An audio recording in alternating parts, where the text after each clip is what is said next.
Hi guys, welcome from Bulgaria. After a short break, I'm again here with a new video from our xUnit tutorial. I hope that you enjoyed. Let me share my screen.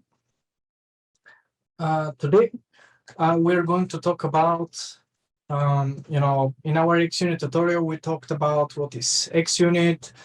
We talked about attributes, how to write tests with different parameters, the so-called data-driven tests, how to run them in parallel. We talked about how to run them in the cloud.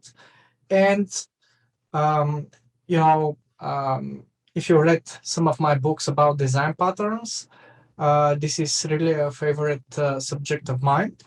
And one of the most used patterns in test automation is the so-called page object design pattern. So today, I'm going to show you in a clean project how to use and write page objects. Also, don't forget to subscribe to the Lambda Test channel. There are really great videos there. Also, check their blog. And without further ado, let's begin. Also, I created a separate new GitHub repository with all of the different chapters from this course. So feel free to clone it and work on the project. Now, here I created a clean project using our current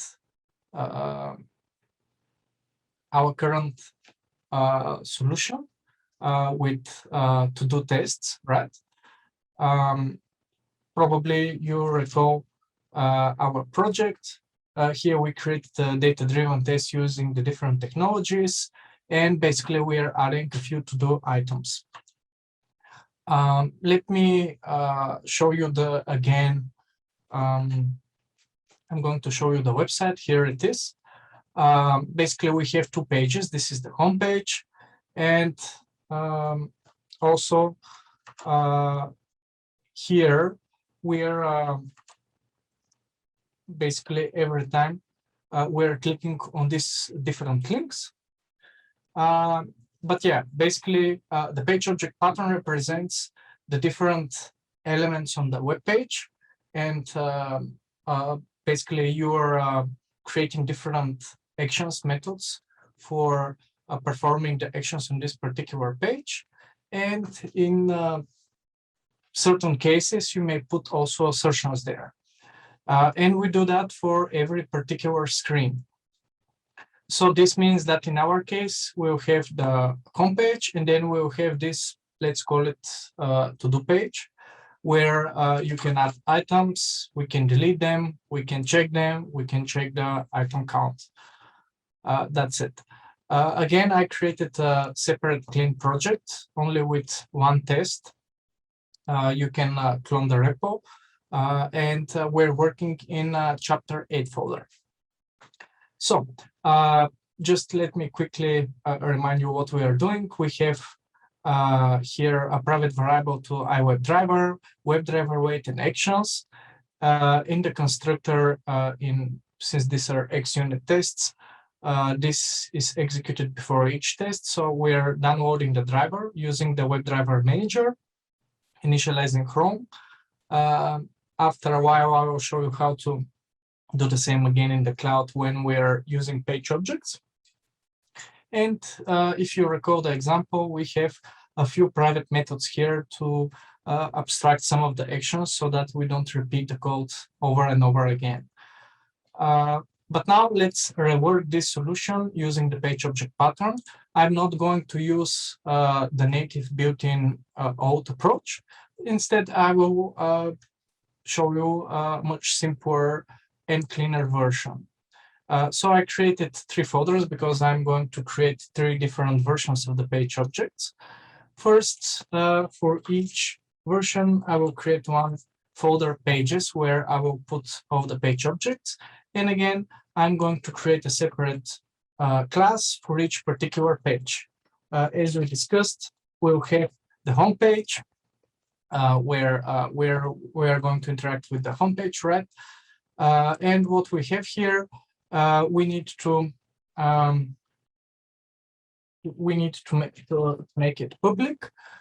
We'll need to initialize the driver, the web driver weight. We're going to use composition for this. So right now we won't have any base class, but instead the composition is where when you have all of the dependencies as private variables and we initialize them through the constructor.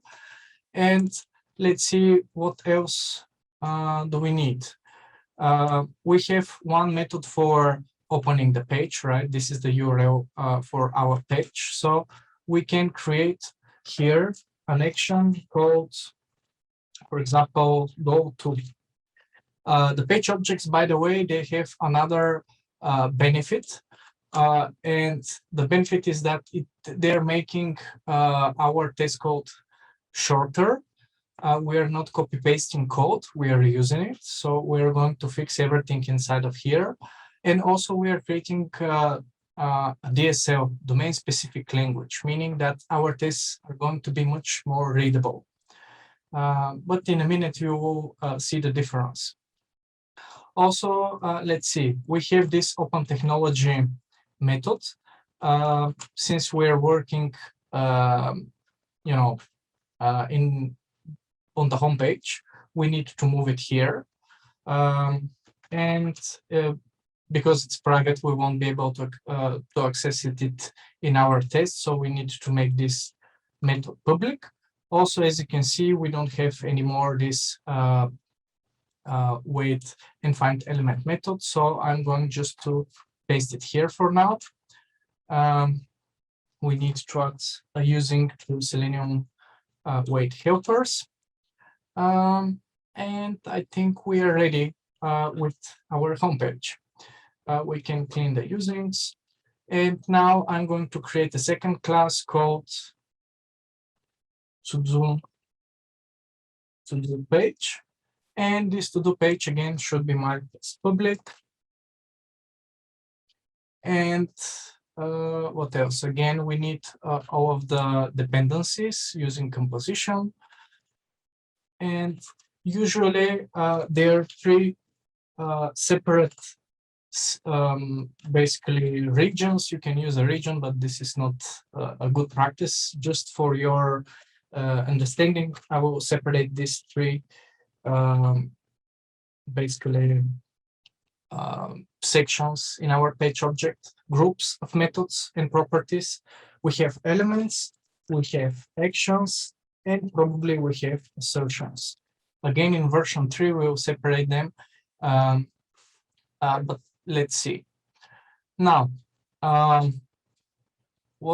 after we have the open technology app, we have this add new to-do item. And again, we need to move this to our to-do page, right? This is an action. And as you can see here, we have now, this is the, this is an element, this is the to-do input. And this is why I'm going to expose this to-do input as a property. Again, we will need the private method for wait and find element, right? So here I will add private helpers. Again, you usually don't need these comments. I'm just making it more clear to you right now about the separations of the different grouping of methods. So I usually expose the different elements as public. If you come from Java, this is called a getter, get method. And every time we're searching for an element and we return it. I prefer to use this approach because nowadays, with all of these asynchronous websites using Ajax Angular, it's fast enough. So every time we wait for an element to exist, then we return it. This is one way to write this. If you are using the latest Visual Studio, you can press Alt and Enter, and Visual Studio suggests that we can use expression body for property. This is the new syntax. As you can see, it's much shorter, right? So I prefer to use this syntax. And now, instead of using this to-do item and search it here directly, I'm going to replace it here with our new property. Why we do that? Because I believe that when we separate the elements from the actions, it's much easier later on when you need to maintain your page objects and fix locators, etc. There to be in a single place. Now, let's see what else do we have here. After you add the items, we have this get item checkbox method. So let's see. As you can see here, we have this private methods. Again, we can expose it. It's up to you whether here we can have properties for the elements that don't have any don't require any parameters, but here we need the name of the item in order to format the proper XPath, right? This is why it's okay to have methods. Again, if you want to make it shorter, it's up to you whether to use this syntax or not. You can use, again, expression bodies for methods, but I usually prefer to have my methods using the old syntax. You can do this if your method is only one line of code. Otherwise, you need to use the brackets. It's up to you again, but I prefer this format. This for only getters for elements, and when it's a method with a particular input, I use the old approach. And now, let's see what else. We have the checkbox. We use it here to click it. We can expose it like this, or I can create a new method that it's called, for example,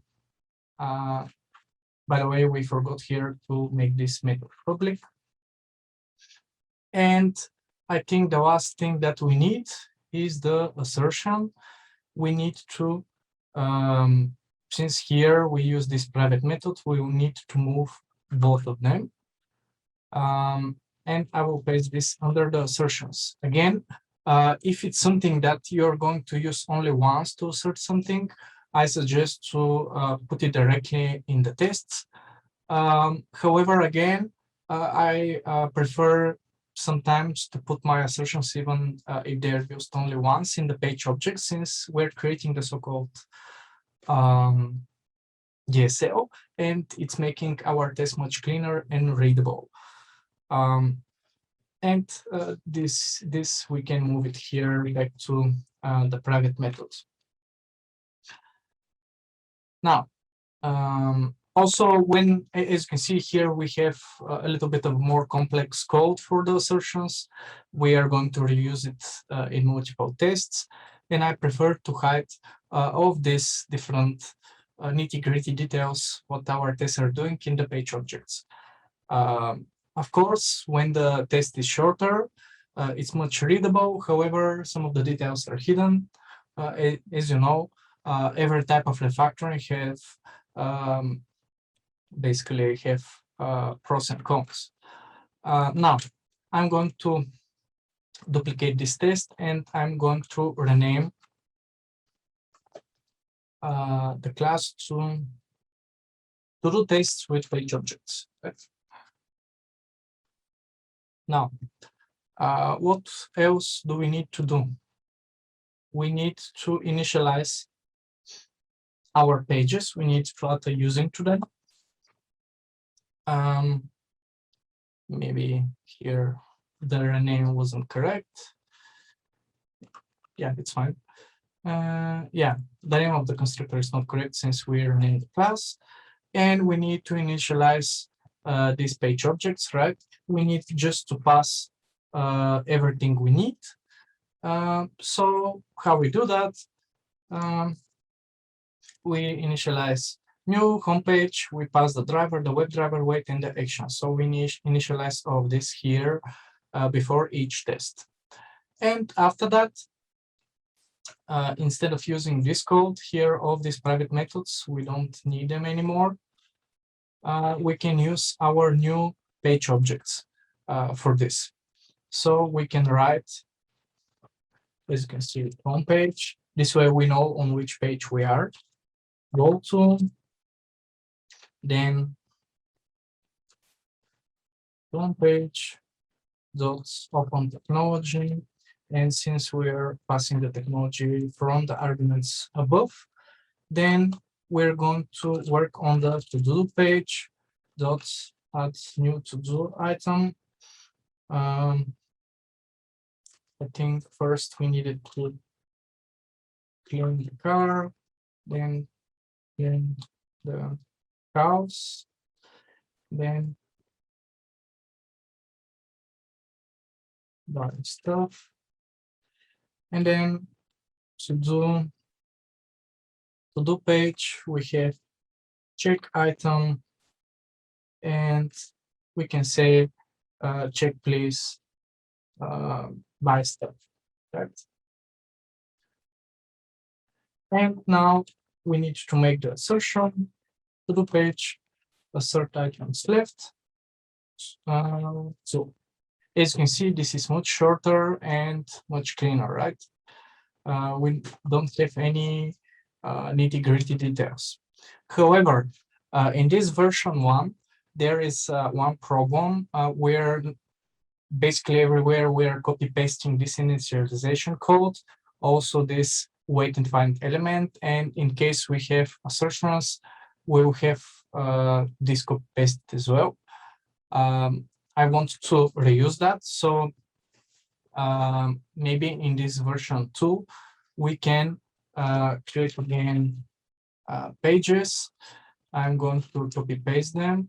However, here I'm going to change this to version 2, the namespace, and here version 2. I'm going to use the same test class. However, I'm going to create one new base class that I'm going to name web page. And in my web page, let's see, I'm going to mark this class as an abstract one. And also I'm going to expose the different basically private using from the composition, the driver, the web driver, wait, and actions. In order to be able to use them in child classes, I'm going to expose them as properties, right? What's the program here? Version 1, version 2. Yeah, we need here version 1 pages, 2 pages. Yeah, in a minute we are going to fix that. Yeah, as I said, we're going to expose them, this iWebDriver stuff, as protected properties, right? It's fine to maybe set here the getter to private. We can assert it. This means that we can initialize it only here, only once. It's up to you. Maybe you can disregard that. It's fine. Also, we can move these two methods that we are using here. We can move them to our base page and mark them as protected, meaning that only our child classes will be able to use them. And here we need to use the property. Here it is. Also, I'm going to show you one more pattern. Let's accept that we can navigate to all of the pages. This is not true, but in our case, I'm just going to simplify it instead of creating multiple base pages. And let's say that we can have a new property that can be protected. It can be string, and this will be our URL. And we need to force our users that are going to use this base class to initialize it. So I'm going to mark it as abstract. And next, I'm going to use it here. Also, since we have pages where I'm going to show you one simple pattern, it's called template design pattern. The template is basically a method where we can override it in our in the child classes. And basically, why we need it? In our case, we can add this for to put logic to be sure that the page has been loaded correctly. You can wait for particular element to appear. You can wait for Ajax scripts. You can put whatever you like. You just need to override this method here. As you can see, by default, it's empty, so it's fine not to do anything. And you can put it here after the goal2. And now let's use our base page. You can remove the unused usings. And here in the home page, we just need to, and also we need to change now the constructor instead of using these private variables now. And what else? Yeah, we don't need this go to URL. We don't need this wait and find. And we need to implement the abstract class, or basically we need to return only as getter. Yeah, we need to refactor the base class because we don't need to have a setter. We don't need a setter, right? We have only a getter, and every time we're going to return this particular URL. And by default, you will have the goal2. And now for the to-do, we can do the same. Here, web page, implement the base class. Let's see.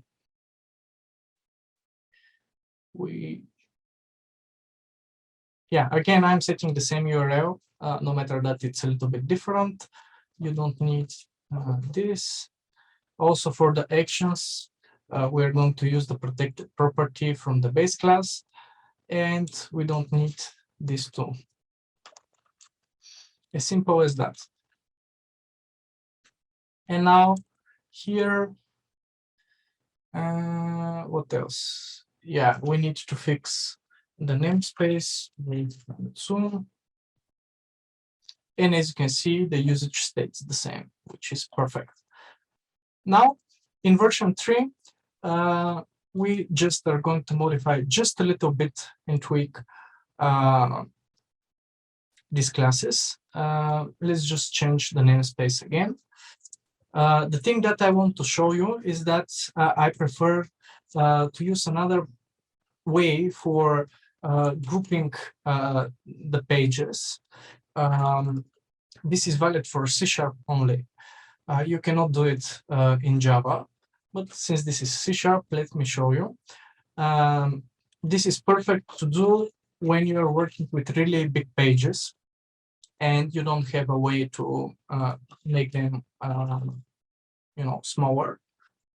There are such cases. I mean, with many items in our enterprise projects, I'm constantly working with pages with 100, 200 elements on them, really huge business logic, right?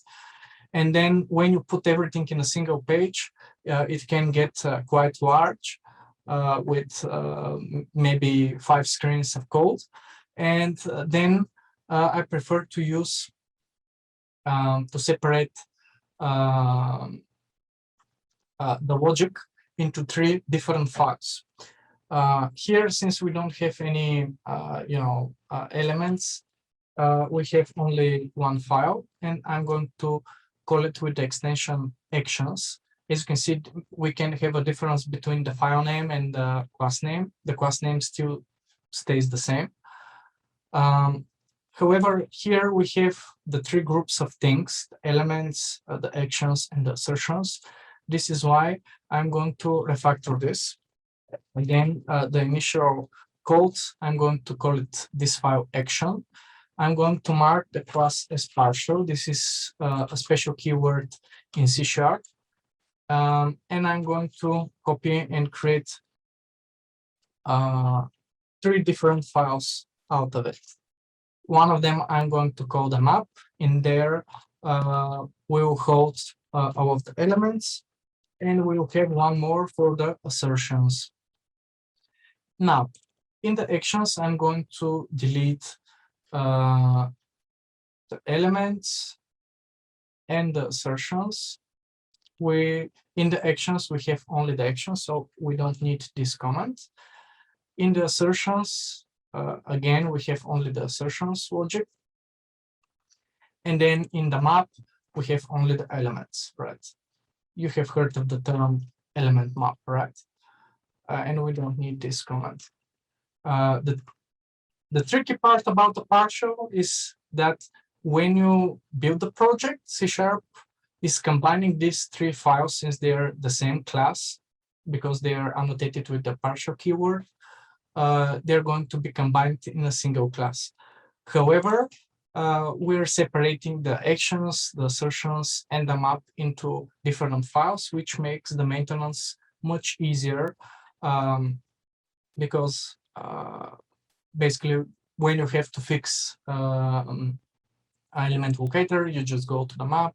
If you have to add an action, you go to the actions class instead of scrolling and searching for particular action or assertion. And the usage stays absolutely the same. Also, I wanted in this particular example to show you one more thing, since we're in the context of Lambda test. If you want to use the page objects with to run these tests in the cloud, instead of using this code here, we need basically to change it with this code here.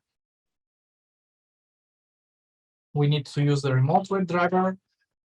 You need to use your username and access key, and set it up, the browser version, the Windows, and everything. Usually we put the username and the access key in an environmental variables. You can do this for every type of browser and combination between the different operating systems. That's the only change. I mean, it's completely separate from the page objects. We don't have any details about the drivers because we're using the interface. No matter that here we use the remote driver or the Firefox driver or the Chrome driver, which is really the best thing to do. So this was all of this episode of our xUnit tutorial. Thank you for watching. If you have any questions, you can check the Lambda test blog. They're really great articles. I think there's really one detailed article about page objects. You can check it. Also, you can check the community, and you can get your WebDriver certificate visiting this URL there. Thank you, and see you soon.